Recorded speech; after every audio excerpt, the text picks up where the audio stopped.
Ndakuramukije nkuha kaze nshuti mukunzi wacu wobandanya kubana natwe ngaha kuri ino mboneshakure igushikiriza amakuru, inkuru kumwe n'ibiganiro bigezweho biriko biravugwa irya nino mu gihugu c'Uburundi ndetse no hakurya y'imbibe z'igihugu c'Uburundi mu yandi makungu. Ndaguhaye kaze, ndaguhaye mwiriwe neza cange mwaramutse neza bivanye n'aho udukurikira uherereye kuri uyu munsi wa kabiri igenekerezo rya 31 Gitugutu 2023. Wowe udukurikira uri mu gihugu c'Uburundi ndaguhaye ikaze ntanakwipfuriza kubandanya uragira umunsi mwiza no kuroranirwa mu vyo uriko urarangura, ndetse yewe nawe udukurikira uri hakurya y'imbibe z'igihugu c'Uburundi mu yandi makungu ndaguhaye kaze ntanakwipfuriza kugira umunsi mwiza.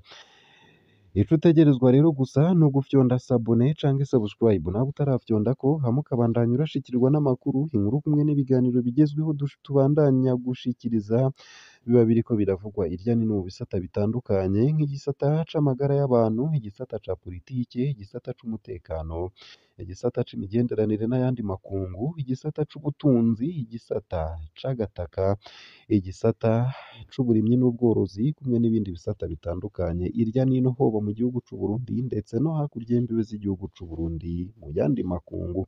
Utegerezwa rero gusa gufyonda sabone canke subscribe nawe utarafyondako hama ukabandanya urashikirwa n'ano makuru. Ano makuru rero arabashimikiye ku ngingo nkuru nkuru zikurikira.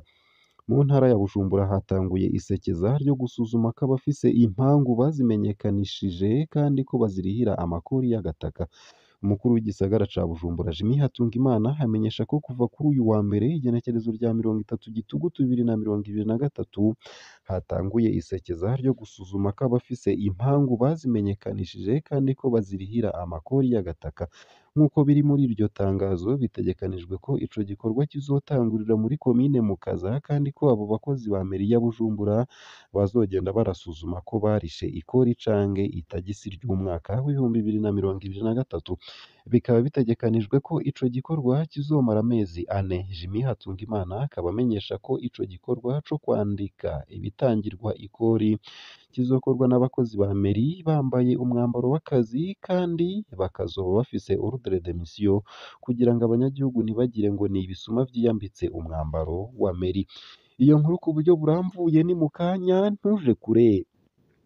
Nayo i Buganda umurwi w'abasirikare b'abarundi n'amakamyo yuzuye ibirwanisho bajabutse Rusizi berekeza muri Repubulika Iharanira Rusangi ya Kongo. Ikompanyi yose y'abasirikare b'abarundi yitwaje ibirwanisho binini na bito bito barabonywe ku nkengera z'uruzi Rusizi urubibe na Repubulika Iharanira Rusangi ya Kongo kw'ibarabara rya gatandatu ku mutumba Kaburantwa muri komine Buganda mu ntara ya Cibitoke mu buraruko bushira uburengero bw'Uburundi. Kuri ubu wa kane hafi isaha 12 z'umugoroba bariko barajabuka Rusizi binjira muri Repubulika Iharanira Rusangi ya Kongo. Musitanteri n'uwurongoye igipolisi muri iyo komine ntibashimye kugira ico bashikirije kuri ivyo vyabaye. Nayo hanze y'imbibe z'igihugu c'Uburundi ndi bugushikirize iyi nkuru ivuga ko induta mw'ikambi haye indaro impunzi mu gihugu ca Tanzania. Impunzi zirenga ibihumbi 22 zafashwe na malaria mu kiringo kidashika n'amezi 3. Mw'ikambi y'impunzi ya Nduta muri Tanzania mu barwayi bari hagati ya 70 na 80% bari kwa muganga batorwa malaria. Aho ni hagati ya Mukakaro ndetse na Nyakanga. Ishirahamwe ry'abaganga batagira imbibe Médecins Sans Frontières hamwe na ARS asanzwe akorera mu gisata c'ubuvuzi akaba avuga ko ari ikiza. Impunzi nazo zikavuga ko zikeneye imisegetera irimwo umuti wica imibu. Ese ayo gusa ayo hamwe n'ayandi ni mu kanya mu buryo bw'idonido ntuje kure. Ano makuru ntunyemerere nyatangurire kuri ino nkuru ivuga ko i Buganda umurwi w'abasirikare b'abarundi n'amakamyo yuzuye ibirwanisho bajabutse Rusizi berekeza muri Repubulika Iharanira Rusangi ya Kongo. Ikompanyi yose y'abasirikare b'abarundi yitwaje ibirwanisho binini ndetse na bito bito barabonywe ku nkengera z'uruzi Rusizi urubibe na Repubulika Iharanira Rusangi ya Kongo kw'ibarabara rya gatandatu ku mutumba Kaburantwa muri komine Buganda mu ntara ya Cibitoke mu buraruko bushira uburengero bw'Uburundi. Kuri uyu wa kane hafi isaha 12 z'umugoroba bariko bajabuka Rusizi binjira muri Repubulika Iharanira Rusangi ya Kongo. Musitanteri n'uwurongoye igipolisi muri iyo komine ntibashimye kugira ico bashikirije kuri ivyo vyabaye. Ku bw'isoko ryaho nyene abo basirikare b'u Burundi bari mu makamyo ane yuzuye ibirwanisho bakaba barerekeje ku Rusizi kugira ngo bajabuke muri Repubulika Iharanira Rusange ya Kongo. Abanyagihugu begereye urwo rubibi bategetswe kuvaho kugira ngo ntibabone uko abo basirikare b'u Burundi bariko barajabuka berekeza muri Repubulika Iharanira Rusange ya Kongo nk'uko bivugwa n'isoko mu gipolisi. Iryo soko nyene ryamenyesheje SOS Media Burundi dukesha iyi nkuru ko abo basirikare b'u Burundi bagiye i Goma mu murwa mukuru wa Nord Kivu no mu misozi migufi na miremire yo muri teritwari ya Uvira muri Sud Kivu mu buseruko bwa Repubulika Iharanira Rusange ya Kongo.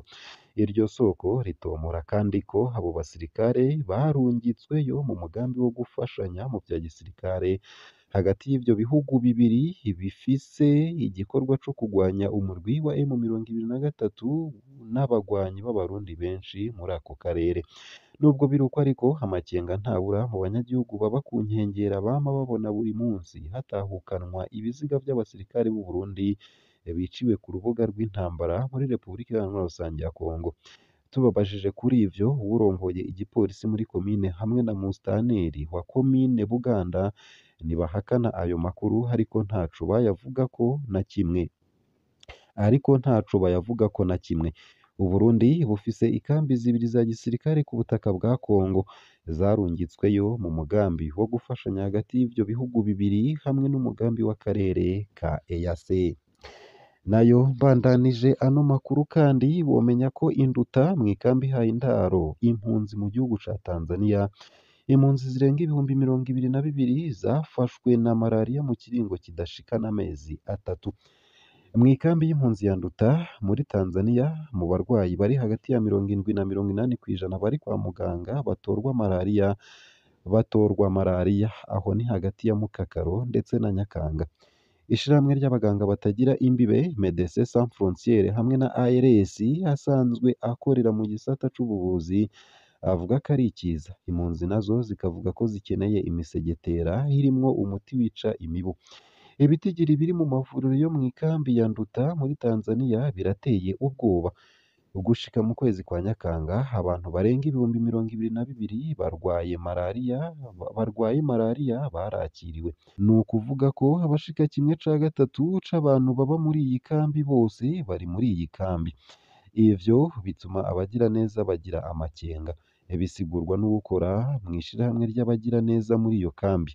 Uwo muntu nyene akaba avuga ko ibitaro n'amavuriro vyarengewe. Amazone asanzwe akariwe ni iya mbere, iy'12 ndetse n'13 hasanzwemwo abantu benshi.